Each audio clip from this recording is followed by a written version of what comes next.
کەوتنی ڕێکخراوی داعش لە ساڵی 2014دا هەڕەشەیەکی بێپێشینەی ڕوبەڕووی ئەو ڕۆژنامەوانانە کردەوە کە ڕووماڵی ڕووداوەکانیان دەکرد.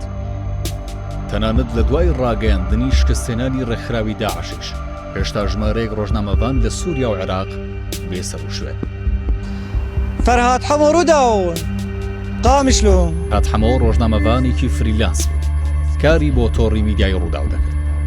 لەگەڵ مەسعود عەقیلی کامێرامان لە ڕۆژی 15 دیسەمبەری 2014 لەلایەن چەکدارانی ڕێکخراوی داعشەوە ڕفێندرا.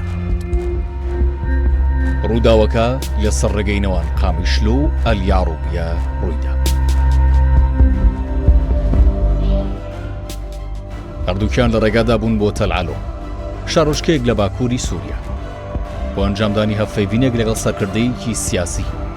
4 چەکدار ڕێگریان لێ دەکەن دەیان بن.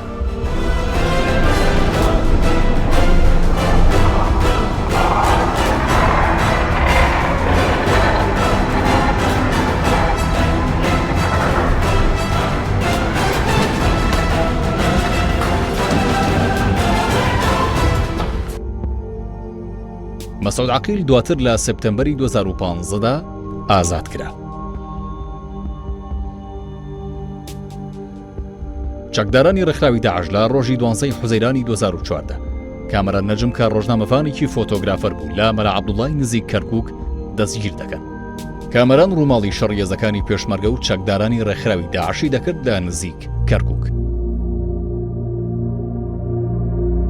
کامەران و فەرهاد و ژمارەیەک ڕۆژنامەوانی دیکە لە نێوان ساڵانی 2014 و 2016دا لە کاتی ڕووماڵکردنی شەڕی دژی ڕێکخراوی داعش بێسەر و شوێن بوون. چارەنووسیەوان تا ئێستاش نادیارە.